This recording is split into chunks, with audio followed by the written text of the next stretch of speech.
আমি বাবার প্রেসক্রিপশন আর রেনিটিডিন ঔষধের পাতাটা হাতে নিয়ে ভাইয়ার রুমে গেলাম।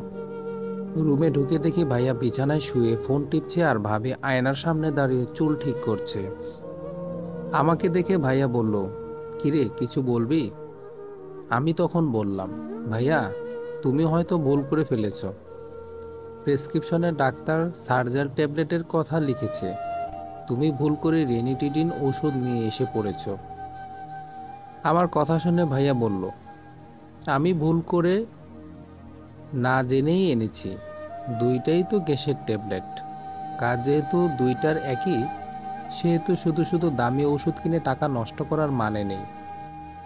ভাবি আয়নার দিকে তাকিয়ে থেকেই বলল, শুধু যে দামি ওষুধ ভালো হবে তা কিন্তু না, মাঝে মধ্যে কম দামি ওষুধও ভালো কাজ করে। আমি আর কিছু না বলে চুপচাপ ভাইয়ার রুম থেকে বের হয়ে আসলাম। ভাইয়া আগে এমন ছিল না, কিন্তু বিয়ে করার পর থেকেই ভাইয়া এমন হয়ে গেছে। বাবার রুমে এসে দেখি বাবা খবরের কাগজ পড়ছেন। খবরের কাগজের দিকে তাকিয়ে একটু অবাক হয়ে বাবাকে বললাম, 2 দিনের আগের পত্রিকা পড়ে কি মজা পাচ্ছ? তার চেয়ে বরং আজকেরটা পড়ো। বাবা পত্রিকার কাগজ থেকে মুখটা সরিয়ে আমার দিকে তাকিয়ে শুধু একটু মুচকি হাসলো। বাসায় বসে থেকে দম বন্ধ লাগছিল, তাই ভাবলাম বাহির থেকে একটু হেঁটে আসি। বাসার সামনে যেতেই খেয়াল করলাম হকার ছেলেটা পাশের বাসায় ঠিকই পত্রিকা দিল, কিন্তু আমাদের বাসায় না দিয়ে চলে যাচ্ছিল। আমি ছেলেটাকে ডাক দিয়ে বললাম, কিরে আমাদের বাসায় পত্রিকা না দিয়ে চলে যাচ্ছিস যে?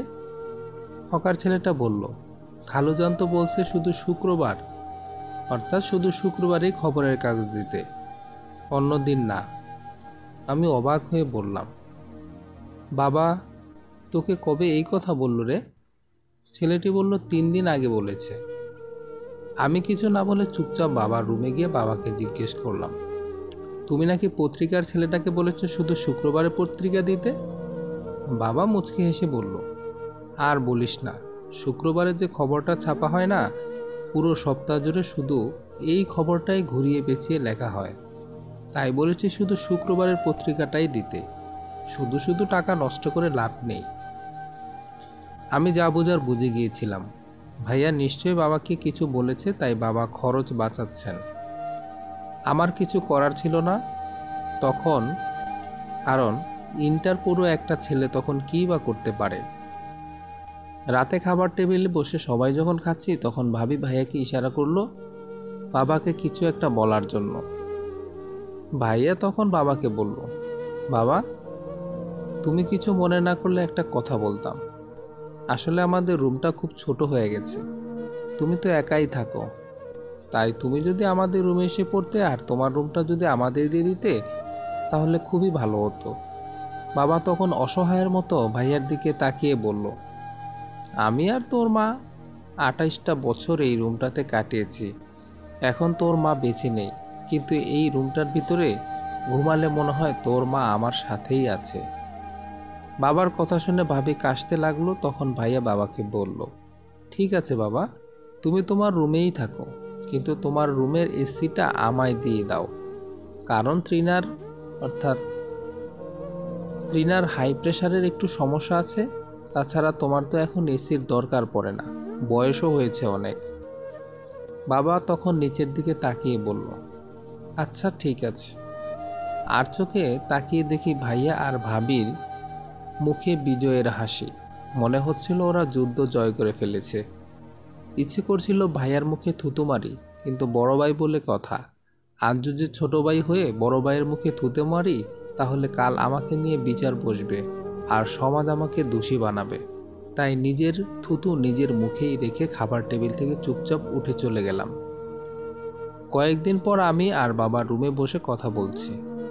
হঠাৎ ভাইয়া রুমে এসে বাবার দিকে শপিং ব্যাগ এগিয়ে দিয়ে বলল, বাবা তোমার আর পিয়াসের জন্য 2টা পাঞ্জাবি কিনেছি, পরে দেখো তো তোমাদের ঠিকঠাক হয় কিনা।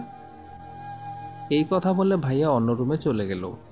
বাবা পাঞ্জাবিগুলো বের করে ভালোভাবে দেখে আর আমায় বলল, দেখলি তোর ভাইয়া আমার জন্য আর তোর জন্য কত দামি দামি পাঞ্জাবি কিনে এনেছে। পাঞ্জাবি সম্পর্কে আমার অনেক ভালো আইডিয়া আছে। কম করে হলেও 2টা পাঞ্জাবির দাম 8 থেকে 9,000 টাকা হবে। তুই শুধু শুধু তোর ভাইয়াকে ভুল বুঝিস, নিজের রক্ত বলে কথা। এই কথা বলে বাবা পাঞ্জাবিটা পরল। এমন সময় ভাবি আর ভাইয়া তড়িঘড়ি করে রুমে ঢুকলো।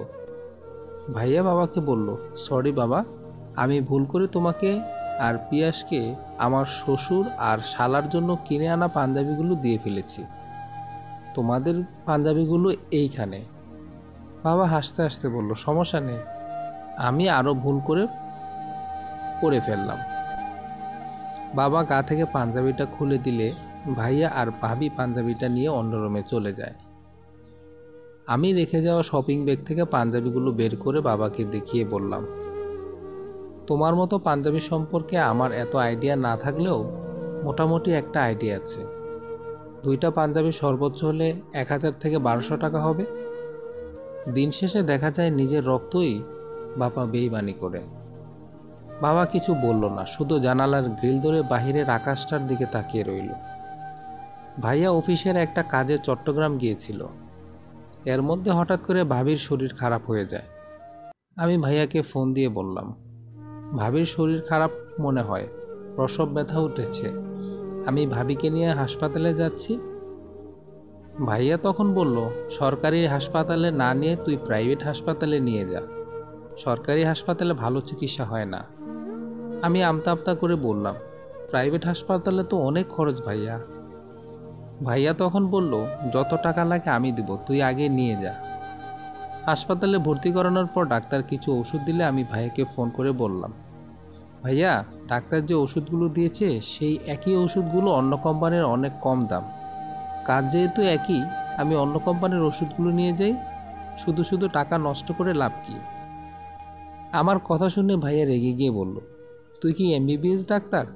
এত বেশি বুঝিস কেন? ডাক্তার যেগুলো দিয়েছে সেগুলোই নিয়ে যা, ভালো জিনিসের দাম একটু বেশিই হবে, এটাই স্বাভাবিক। আমি আর কিছু না বলে মুচকি এসে ফোনটা রেখে দিলাম। ভাইয়া এই মুহূর্তে তার সন্তানকে কোলে নিয়ে বসে আছে। ভাইয়ার চোখে মুখে আনন্দের হাসি। ভাবির এখনো জ্ঞান ফিরেনি। আমি ভাইয়ার কাছে গিয়ে বললাম, কোনো বাবাই তার সন্তানের জন্য কৃপণতা করে না, সব বাবাই তার অবস্থান থেকে সবচেয়ে ভালোটা তার সন্তানকে দিতে চায়। কিন্তু সেই সন্তান যখন বড় হয় তখন কেন বাবার জন্য কৃপণতা করে বলতে পারো? আমি ভাবিকে কোনো দোষ দিব না, ভাবি অন্য রক্তের, তাই ওনার আমাদের প্রতি টান না থাকাটাই স্বাভাবিক।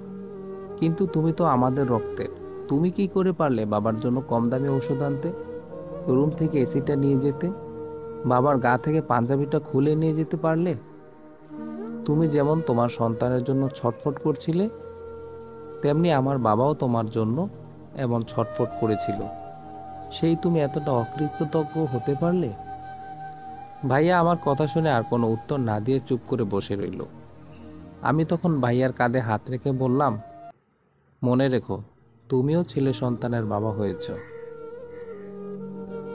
হাসপাতালের বাইরে এসে যখন রিকশার জন্য দাঁড়িয়ে আছি, তখন বাবা আমার পিছন থেকে হাতটা শক্ত করে চেপে ধরে বলল, চল, আজ বাবা আর ছেলে একসাথে কিছুটা পথ হাঁটি। হাঁটার সময় খেয়াল করছিলাম বারবার বাবার সাদা গ্লাসের চশমাটা ঝাপসা হয়ে যাচ্ছিল। হয়তো বাবা কাঁদছিল তাই। আচ্ছা, আমিও কি ভাইয়ার মতো অকৃতজ্ঞ সন্তান হব?